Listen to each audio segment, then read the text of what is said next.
بسم الله الرحمن الرحیم. بینەرانی بەڕێز خۆشەویست، سڵای خی گەورەتان لەبێ. خۆشەویستان، داواکارین لە خی پەروەردگار عیبادەت و ڕۆژووی هەموو لایەک قبوڵ بکات. خی پەروەردگار مانکا بە کەسانێک کە لە مانگی ڕەمەزاندا لێمان ڕازی دەبێ. خۆشەویستان، لە درێژەی کار و چالایەکانی دەستگای بەخشینی خێرخوازی لە مانگی ڕەمەزانی پیرۆزدا ئەمڕۆ دەستگای بەخشینی خێرخوازی هەڵدەستێت بە دابەشکردنی 100 بەشە خۆراک لە شارۆچکەی هەڵەبجەی تازە لەگەڵ گرتنەبەری هەموو ڕێکارە تەندروستیەکان بۆ ئەوەی کە لە کاتی ئەم پەتایەدا خەڵکان سەلامەت بن، بۆ ئەوەی کە تووشی ئەو نەخۆشی و نەهامەتیە نەبن. دیارە دەستگای بەخشینی خێرخوازی لە هەموو جێگەکان کە کاتێک سەر لە خۆراکیەکانی دابەش کردووە ڕێکارە تەندروستیەکانی گرتۆ دەبەر. خۆشەویستان، لەگەڵمان بن بۆ ئەوەی کە شێوازی دابەشکردنەکە ببینن و خەڵکانی هەژار و نەدار چۆن قسە بۆ کامێرەکەمان دەکەن ببینن کە خەڵکانێک هاتوون لێرە ئەو سەر لە خۆراکێ وەردەگرن.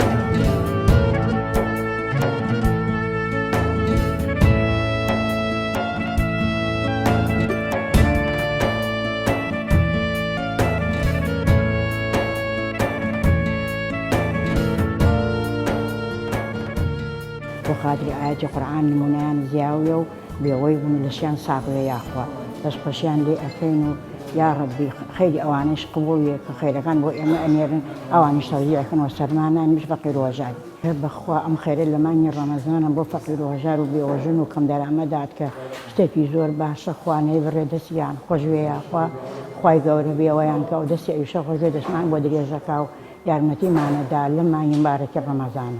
دەستخۆشی لە خێرخوازانەکەین کە لەم مانگی ڕەمەزانە لەم فترە یارمەتیمانیاندا یا ڕەبی خوایە خێریان بنووسێت.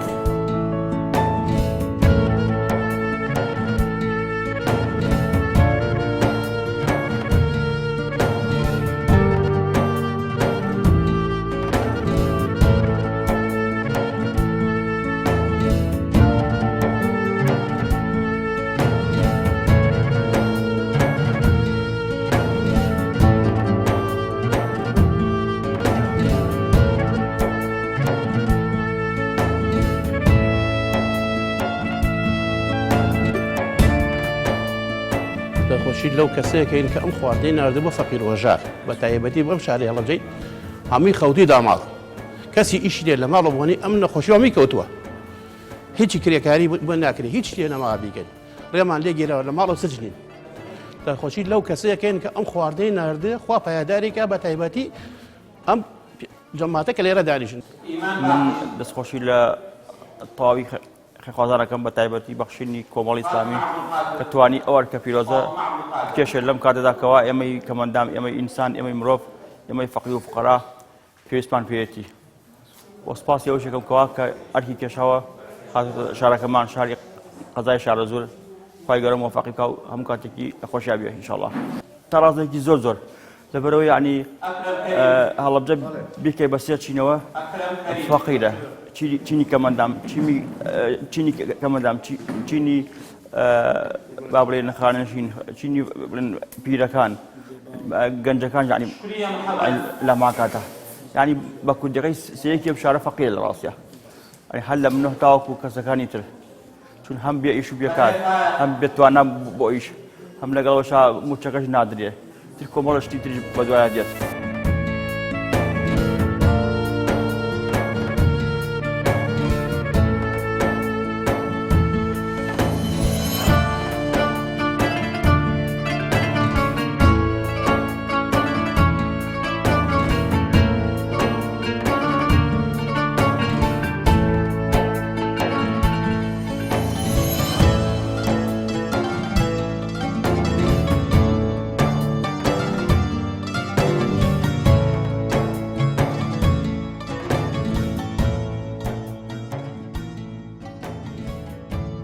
خێرخوازانی خۆشەویست و خۆتان دەزان دەستگای بەخشێنی خێرخوازی وەکو نەریتی خۆی هەژاران و نەداران لە هەر شوێنێک بوون ئەوان لێوە بوون. ئەم ڕەمەزانە پیرۆزەی شۆکنەریتی خۆیان خۆشبەختانە بە هاوکاری نووسینگەی ئەوروپای دەستگای بەخشێنی خێرخوازی هەستان بە دابەشکردنی 100 سەبەتەی خۆراک بەسەر هەژارانی دەڤەرەکەمانە. و هەروها دەمەوێت لێرە دەستخۆشی لە برایانی نووسینگەی بەخشینی ئەوروپا بکەم کە خۆنەویستانە بەردەوام لە ئیشوکاری خۆیان و خۆشبەختانە هەستان بە دابینکردنی 100 سەبەتەی خۆراک بۆ هەڵەبجەی تازە قەزای شارە زۆر. لێرەوە دەمەوێت دەستخۆشییان لێ بکەم و دوعای خێرمان بۆیان هەیە بۆ سەرجەم خێرخوازان، خوای گەورە بەرەکەت بکاتە تەمەن و ئیش و کارەکانیانەوە. دووبارە دەستخۆشییان لێکم، خوای گەورە سەربەرز و سەرفرازیان کات.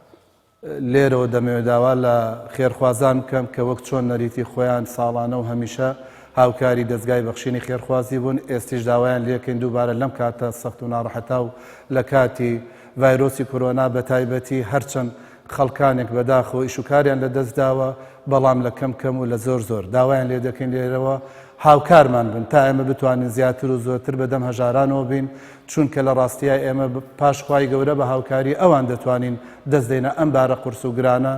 داوایان لێکەین دووبارە و سێبارە هاوکارمان من تا ئێمە بتوانین زیاتر و زۆرتر هاوکاری هەژاران بین. خوای گەورە بەرەکەت بکاتە کار و کاسبی و ڕزق و ڕۆزیان زیاد کا، خوای گەورە ماڵ و مناڵیان پارێزێ لەم بەڵا کاتوتەوە لە هەموو بەڵایەکی تریش ئەگەر بڕ.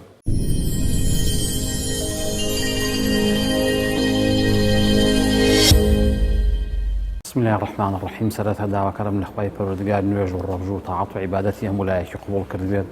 خۆشەویستان، ئێمە وەکو دەستگای خێرخوازی بەخشین ئەمڕۆ لە شارۆچکەی هەڵەبجەی تازە هەڵساین بە دابەشکردنی 100 سەر لە خۆراک بە سەر هەژاران و فەقیراندا کە دیارە ئەو بەشە خۆراکە ئەمڕۆکە ئێمە دابەشمان کردووە. سپاس بۆ خوای گەورە لە نووسینگەی ئەوروپای دەستگای خێرخوازی بەخشینەوە دابین کراوە بۆی ئێمە لێرەوە سپاسیان نەکەین و دوعای خێریان بۆکەین بۆ خێرۆمەندەکانیان، بۆ خێرخوازەکانیان، بۆ مامۆستا و بانخوازەکانیان کە بە وتەشرینەکانیان توانیان لە کاتی کەمپینەکەشە ڕۆڵێک و دەورێکی باش بینن لە کۆکردنەوەی کۆمەک و یارمەتیدان بۆ دەستگای خێرخوازی بەخشین. ئێساش بە هەمان شێوە لە مانگی ڕەمەزانی پیرۆزە دەستی ڕەنگینی ئەوان لە پرۆژەکانی ئێمەدا دیارەکە لە شارۆچکەی هەڵەبجەی تازە توانیمانە 100 سەبەتە خۆراک دابین بکەین، بۆیە لێرە دوعای خێریان بۆکەین و ماندوو نەبوونیان لێکەین و خوای پەروەردگار تاعەتەکان و عیبادەتەکانیان لێ قبوڵکە، خێر و ئیحسانەکانیان لێ قبوڵکە، هەموو لە یەکمان موفەقکە ئینشاءڵڵا کە بتوانن زیاتر و زۆرتر قرض بین بە خوای پەروەردگار. من ذا الذي يقرض الله قرضا حسنا فيضاعفه له أضعافا كثيرة. کێ هەیە قرض با بە خوای پەروەردگار کە خوای پەروەردگار بە چەندان قات پاداشی باتەوە؟ دیارەکە خوای پەروەردگار ولله ملك السماوات والأرض، هەرچی ملک و هەرچی سەروەت و سامانی ئەرز و ئاسمانەکانە هی خوای پەروەردگارە. ئەوە ئێمەین محتاجین بۆ لای خوای پەروەردگار، ئێمەین پێویستیمان بە ڕەحمی خوای پەروەردگار هەیە، نەخوای پەروەردگار پێویستی بە قەرز هەبێ. بۆیە ئینشاءڵڵا ئەم خێر و ئەم حەسەناتی کە ئیکەن بە ئومێدی ئەوە بن کە ئینشاءڵڵا خوای پەروەردگار بە چەندەها قات جەزایان باتەوە، پاداشیان باتەوە ئینشاءڵڵا لە قیامەت. بەخشین. خۆشەویستان، هەتاوەکو ئێوە دەستان کراوە بێ و هەتاوەکو ئێوە ماڵەکانتان ببەخشن لە ڕێگای دەستگای بەخشینی خێرخوازیەوە، ئێمە خزمەتکاری هەژاران دەبین. ئێمە دەبین بە گەیەنەری ئەو خێر و سەدەقانەی کە ئێوە دەیگەێنە دەستگای بەخشینی خێرخوازی بە دەستێکی ئەمانەت بە پشتیوانی خوای پەروەردگار. لە کۆتاییدا دەڵێن خوای پەروەردگار بەرەکەتی خۆی بڕژێنێ بەسەر ماڵ و سەروەت و سامانتاندا، خوای پەروەردگار بە باشترین شێوە پاداشتان باتەوە و بە بەهەشتی فیردەوس پاداشتی ئێوە بداتەوە و ئێوە ببەخشن تاکو بەخشینەکان بگاتە شوێنی خۆی و تاکو بەخشین بەردەوام بێت.